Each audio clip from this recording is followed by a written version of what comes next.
Bonjour, je vous salue. Je suis une femme d'une quarantaine d'années. Je suis mariée à mon mari depuis 15 ans. J'ai grandi dans un foyer financièrement défavorisé, où la question de la nourriture était un souci quotidien. Malgré les efforts diligents de mes parents pour gagner de l'argent, notre situation ne s'est jamais améliorée en raison de leurs faibles revenus. Nous sommes restés prisonniers du cycle de la pauvreté. Finalement, lorsque j'avais 12 ans, mes parents ont dû prendre une décision difficile. Ils ont choisi d'envoyer mon jeune frère, alors âgé de 7 ans, dans une famille plus riche qui n'avait pas de fils. En échange, nous recevrions une aide financière. La veille du départ de mon frère, ma mère nous a serrés dans ses bras, des larmes coulant sur son visage, s'excusant de notre souffrance et se reprochant d'être le mauvais parent. Il pensait qu'il valait mieux que mon frère grandisse dans un foyer prospère où il ne manquerait de rien. Après le départ de mon frère, notre situation financière s'est améliorée, nous pouvions désormais manger régulièrement à la maison et ma mère ne devait plus travailler sans relâche à l'extérieur. De temps en temps, je me languissais de mon jeune frère et je demandais à mes parents où il se trouvait, mais ils s'étaient promis de ne pas se chercher l'un l'autre, et ils ont tenu leur promesse. J'ai fait de mon mieux pour ne pas oublier mon frère, mais alors que je me plongeais dans l'école et les études, il y avait des moments où il me sortait de la tête. J'ai ressenti un profond chagrin pour lui. Cependant, je n'ai jamais perdu l'espoir qu'un jour nous serions réunis. Malheureusement, peu de temps après mon entrée à l'université, mes parents sont décédés dans un tragique accident de voiture. Je n'ai jamais eu la chance de savoir où mon frère était parti, et je pensais qu'il était pratiquement impossible de le retrouver. Néanmoins, je priais tous les jours pour que mon frère soit sain et sauf quelque part dans le monde. Incapable de poursuivre mes études, j'ai ouvert un petit magasin de vêtements dans un quartier de vente en gros.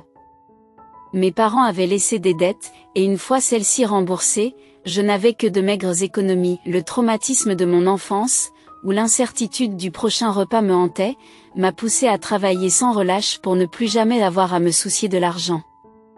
Je me suis investi corps et âme pour gagner ma vie et économiser. Heureusement, les vêtements que je vendais sont devenus populaires et mes ventes ont commencé à augmenter. Au milieu de mon travail exigeant, le destin m'a fait rencontrer mon mari. À l'époque, j'étais l'une des locataires de son immeuble, car il était le propriétaire prospère d'un établissement commercial. Des rumeurs circulaient à son sujet parmi les commerçants, soulignant qu'il avait réussi non seulement à posséder l'immeuble abritant plusieurs magasins, mais aussi des terrains et des propriétés dans la zone de redéveloppement en plein essor. Lorsqu'il a exprimé son intérêt pour moi, je n'ai pas refusé. Je souhaitais sincèrement rencontrer quelqu'un de financièrement stable. Mon mari m'admirait pour mon ardeur au travail, il me remarquait toujours en train d'ouvrir et de fermer le magasin, et il appréciait les vêtements bien exposés pour les clients. Je pensais qu'il serait merveilleux de vivre avec une personne aussi méticuleuse et fiable. Il m'a demandé en mariage, ce qui m'a surprise, car je ne suis pas riche comme Nathan et je n'ai pas un niveau d'études élevé. Je l'ai remercié de l'estime qu'il avait pour moi, mais j'ai craint qu'il ne soit déçu par la suite. Je n'ai pas non plus fréquenté l'université, j'ai commencé à travailler très jeune pour joindre les deux bouts. J'ai simplement réussi à économiser de l'argent plus rapidement que les autres. Comme vous, chérie. J'ai commencé à m'inquiéter de la personne que j'étais devenue. Mon entourage a essayé de me dissuader d'épouser quelqu'un comme Nathan, un jeune et riche propriétaire d'immeuble, craignant qu'il ne me trompe. Bien sûr, je n'y croyais pas non plus. J'aimais beaucoup Nathan et j'ai donc fait autant de recherches que possible sur lui. Il en est ressorti qu'il n'avait aucune relation avec une autre femme et que ses affaires financières et commerciales étaient saines. Forte de ces informations, j'ai décidé de l'épouser, persuadée qu'il m'aimait tel que j'étais. Les parents de Nathan étant décédés prématurément, nous avons marché main dans la main jusqu'à l'hôtel. J'ai raconté à mon mari l'histoire de mon jeune frère. Je n'en étais pas très fière, mais je pensais qu'il méritait de connaître ma famille. J'ai également fait part de ma tristesse à l'égard de mon frère et de mon espoir de le retrouver un jour. Mon mari a fait preuve d'empathie, reconnaissant qu'il avait dû être incroyablement difficile pour moi de vivre de telles choses dans ma jeunesse. J'étais reconnaissante qu'il accepte mon passé avec plus d'indulgence que je ne l'avais anticipé, Et je me sentais à la fois reconnaissante et désolée d'avoir douté de lui en me basant sur les commentaires d'autres personnes. Ainsi, tout en continuant à travailler, je n'ai jamais négligé mes tâches ménagères et j'ai fait de mon mieux pour prendre soin de mon mari. Pendant environ 6 mois, nous avons vécu heureux sans problème. Cependant, un jour, mon mari a commencé à payer nos frais de subsistance en retard. Au début, il n'avait qu'1 jour ou 2 de retard, mais cela s'est transformé en 1 semaine, et finalement, 1 mois entier s'est écoulé sans aucun paiement. Au début, je n'y ai pas prêté beaucoup d'attention parce que j'avais mes propres revenus. Cependant, lorsque les versements ont cessé complètement pendant 1 mois, j'ai décidé de le confronter au sujet du retard. Je lui ai demandé si quelque chose n'allait pas dernièrement et s'il avait oublié de déposer l'argent pour nos dépenses courantes le mois dernier. Il m'a répondu d'un ton hésitant: « Oh, oui, alors, je m'excuse, mais je ne pourrai pas répondre à votre demande dans le format souhaité. » Pris au dépourvu, j'ai souri et répondu: « Oh, vous avez raison. » Je détourne la conversation et me dirige vers un agent immobilier qui n'est peut-être pas au courant de mes intentions pour le bâtiment B, unité 101. Cela fait déjà 2 semaines qu'il a été vendu et j'ai entendu dire qu'il en avait tiré un bon prix. Étiez-vous également intéressé par l'achat de ce magasin? Malheureusement, le propriétaire du magasin ne nous a pas communiqué cette information. Ici, toutes les transactions immobilières du centre commercial sont gérées au 1er étage, vous devriez donc vous y rendre pour en savoir plus. Sur ce, j'ai fait mes adieux et je suis partie précipitamment. Mon mari n'a jamais parlé du magasin. Lorsque nous nous sommes mariés, nous avons convenu que chacun d'entre nous pourrait avoir son propre argent de poche, mais nous avons également convenu de discuter entre nous de toute question relative au magasin ou à des sommes d'argent importantes. J'ai été déçue de constater que notre accord n'avait pas été respecté dans ce scénario. Cependant, j'avais peur de lui demander pourquoi il s'intéressait au magasin. L'idée qu'il puisse avoir une autre femme dans sa vie ou s'adonner au jeu me tourmentait. Malgré tout, j'ai souri et je suis rentrée chez moi. « Comment se fait-il que tu rentres tôt aujourd'hui? Je pensais que je dînerais seule une fois de plus, » lui ai-je demandé. À première vue, sa suggestion de commander du poulet et de manger ensemble semblait plaisante, mais au fond de moi, je ressentais un mélange d'émotions. Depuis plusieurs jours, je n'arrive pas à bien dormir. Les propriétaires des magasins voisins du centre commercial m'ont rendu visite et m'ont discrètement informé de quelque chose. Vous savez, j'habite dans l'appartement D. Par hasard, j'ai vu votre mari là-bas, il était accompagné d'une femme, m'a dit l'un d'eux. Avant même que je ne puisse répondre, un autre propriétaire de magasin, qui était proche de moi, s'est interposé: vous devez vous tromper. Arrêtez de répandre des rumeurs sans fondement sur Chéri et Nathan. Occupez-vous de vos affaires. Mais la voisine a répliqué: non, j'en suis certaine. C'était bien votre mari. Êtes-vous même sûr de leur nom? Vous ne les avez pas appelés par leur nom, n'est-ce pas? Ne tirez donc pas de conclusion hâtive. La question semblant réglée, je ne pouvais m'empêcher d'être anxieuse et angoissée. J'ai décidé d'engager un détective privé pour enquêter sur mon mari. Ma frustration et mon anxiété étaient écrasantes, mais j'ai fait comme si de rien n'était jusqu'à ce que les résultats de la vérification des antécédents soient disponibles.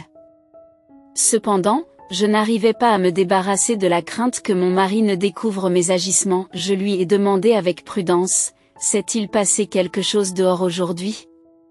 As-tu vécu quelque chose de désagréable?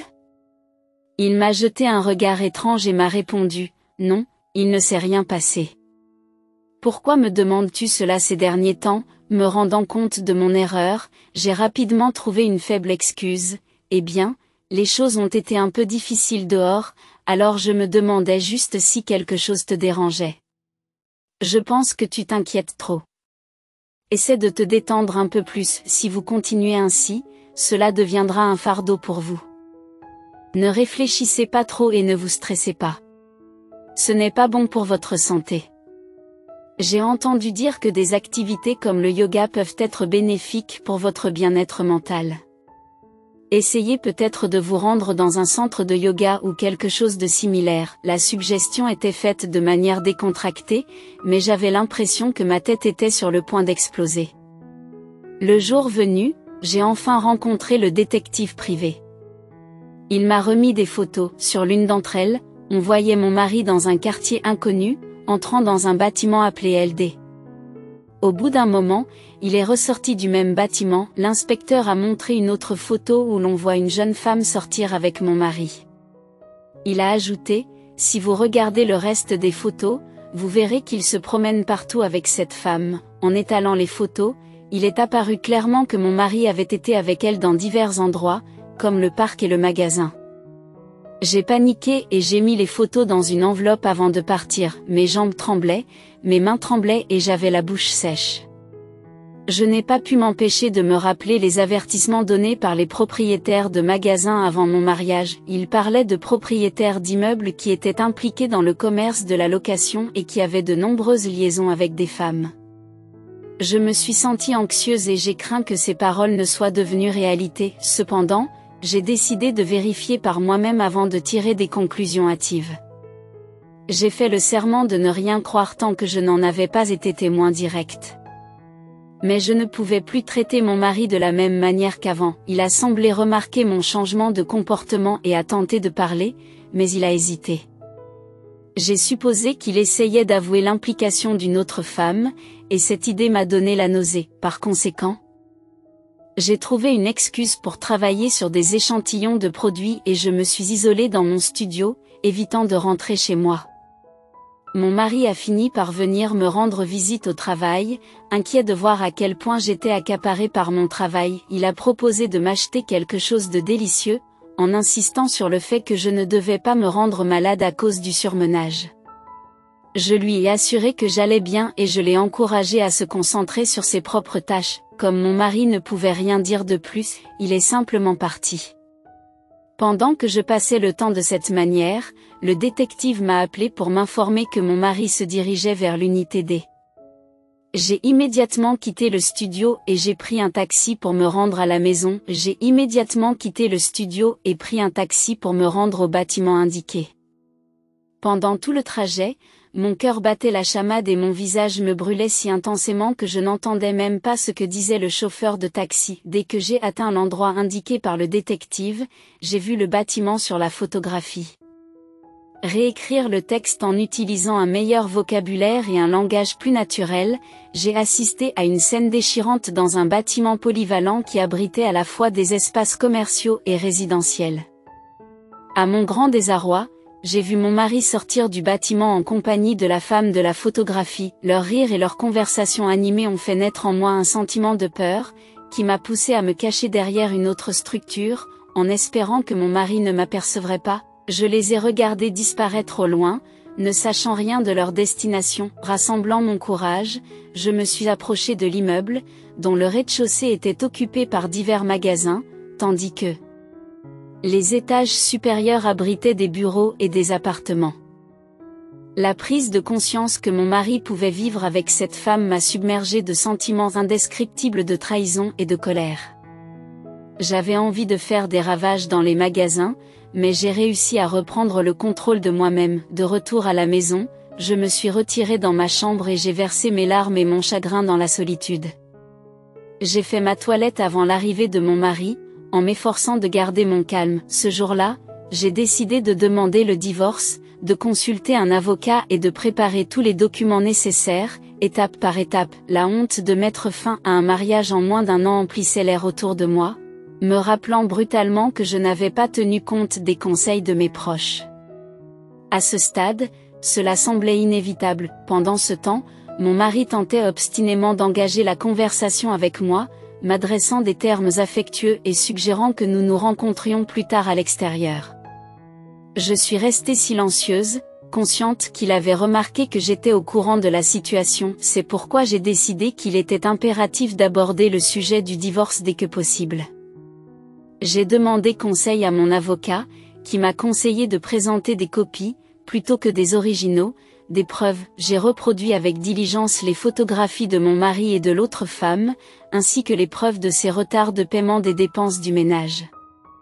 J'ai rassemblé tous les relevés bancaires montrant sa négligence en matière de responsabilité financière. En outre, j'ai soigneusement conservé tous les reçus des dépenses que j'avais effectuées avec mes propres fonds. Le moment venu, j'ai confronté mon mari, m'attendant à une certaine réticence de sa part, mais il m'a surprise en prenant l'affaire au sérieux. Il m'a proposé une rencontre à l'extérieur le lendemain, reconnaissant mon emploi du temps chargé, mais insistant sur l'importance de trouver du temps pour notre discussion. Alors que l'occasion semblait idéale pour exprimer mes pensées, j'ai remis en question la nécessité de se réunir à l'extérieur et j'ai suggéré de discuter plutôt à la maison. Mon mari m'a expliqué que son absence imminente nécessitait une réunion ailleurs. Je me suis renseignée sur sa destination et j'ai exprimé ma volonté d'organiser notre conversation avant son départ. Cependant, il a maintenu que ce lieu spécifique était de la plus haute importance, me laissant curieuse et incertaine quant à ses intentions. Je réécrirai volontiers le texte en utilisant de meilleurs mots et en veillant à ce qu'il soit unique grâce à un langage naturel. Voici la version révisée. Je vous rencontrerai demain pour tout vous dire. Il y a quelqu'un d'important que tu dois rencontrer.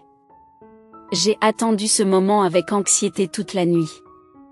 L'inquiétude de voir mon mari emmener la femme avec lui m'a submergée. Finalement, j'ai décidé de suivre mon mari et d'être la première à assister à leur rencontre. Je craignais que mon mari n'amène la femme devant moi pour discuter, et je sentais la colère monter en moi. Le lendemain, au cours du petit déjeuner, mon mari a mentionné avec désinvolture qu'il me verrait plus tard dans un café à une adresse précise. Je lui ai assuré que j'y serais bientôt et il est parti.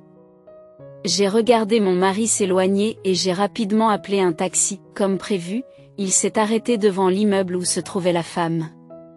Une fois l'entrée de mon mari confirmée, je l'ai rapidement suivie. Silencieuse comme une ombre, je l'ai suivie jusqu'à l'escalier. Lorsque la sonnette a retenti, j'ai écouté nerveusement et j'ai entendu la voix de la femme lorsque la porte s'est ouverte. « Tu es déjà là ? » J'étais en train de me préparer, dit-elle. À bout de patience, j'ai éclaté, exigeant de savoir ce qu'il faisait ici. Étonnamment, mon mari et la femme m'ont regardé avec stupeur. Rempli de rage, j'étais sur le point de me déchaîner sur eux pour leur comportement éhonté. Soudain, la femme s'est retirée à l'intérieur et a affirmé que c'était mieux ainsi. Elle m'a demandé d'attendre, m'assurant qu'elle reviendrait bientôt. Lorsqu'elle est ressortie un peu plus tard, je suis restée sans voix. Elle poussait un homme en fauteuil roulant. Je suis restée bouche bée pendant un moment, puis je me suis tournée vers mon mari. « Est-ce vraiment ?» Ma voix tremblait en posant la question. Dans un geste de réconfort, mon mari m'a pris la main et m'a répondu « Oui, c'est ton frère ». Je n'ai pas pu retenir mes émotions et les larmes ont commencé à couler. Mon mari avait appris mon enfance et avait cherché mon petit frère sans relâche. Finalement, il l'a retrouvé, coincé et immobile dans un appartement délabré. Mon frère avait été adopté très jeune par une famille aisée. Bien que son apparence ait beaucoup changé, on pouvait encore voir sur son visage des traces de son enfance. Mon frère m'a salué en disant « Bonjour, cela fait si longtemps ». J'ai réussi à lui dire bonjour en pleurant. Mon mari avait découvert mon frère, qui vivait avec sa mère adoptive depuis que l'entreprise de son père adoptif s'était effondrée pendant ses études secondaires. Il m'a raconté que mon frère avait eu recours au travail manuel sur des chantiers de construction pour joindre les deux bouts. Il a fini par épouser la femme qui se trouve aujourd'hui à ses côtés. Cependant, l'année dernière, il a fait une grave chute. Pourquoi ai-je tant douté de vous ? La situation semblait suspecte. Mon frère m'a fait comprendre qu'il n'avait pas l'intention de me revoir. Cependant, mon mari s'est obstiné à expliquer la situation puisqu'il recevait de l'aide de mon frère. Finalement, mon frère a laissé tomber sa rancune à mon égard. Je me suis rendu compte que ma sœur avait épousé un excellent mari et je me suis sentie vraiment désolée de mon erreur de jugement. Je ne savais pas quoi faire et j'ai continué à m'excuser auprès de mon mari. Il m'a gracieusement pardonné et s'est également excusé. Il n'a pas pu exprimer son pardon par des mots, mais il m'a chaleureusement tapoté. C'est ainsi que le malentendu entre mon mari et moi a été résolu. Pendant que mon frère se remettait d'une autre opération, j'ai monté la garde à l'extérieur du bloc opératoire. Il subissait une chirurgie réparatrice et avait besoin d'une rééducation et d'un traitement supplémentaire. Pendant que ma belle-sœur travaillait au café, j'ai accompagné mon frère à l'hôpital pour sa rééducation. Après des années d'efforts assidus, il a pu retrouver sa capacité à se tenir debout et à marcher. Bien qu'il s'appuie encore sur une canne, je pense que son état s'améliorera progressivement. Grâce à mon mari, j'ai pu renouer avec mon jeune frère, dont j'avais été séparée lorsque nous étions jeunes. Aujourd'hui, nos deux familles se rendent fréquemment visite et vivent heureux. Mon mari et moi avons un fils et une fille, et la femme de mon frère a également donné naissance à une fille. Quand je pense aux épreuves que j'ai endurées dans le passé, je me sens comme dans un rêve chaque jour. Mon jeune frère a créé un centre commercial en ligne et a maintenant des employés. Je vends les vêtements que je fabrique et je m'efforce de m'améliorer. Tout en élevant mes enfants, je trouve le temps d'étudier la conception de vêtements. Même si je vieillis, je pense qu'il est essentiel de continuer à apprendre pour l'avenir. La vie est comme un film en soi.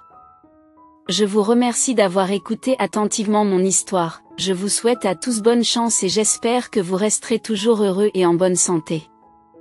S'il vous plaît, soutenez-moi en laissant vos mots de sagesse, en aimant et en vous abonnant à la section des commentaires. Votre soutien compte beaucoup pour moi. Je vous souhaite une excellente journée.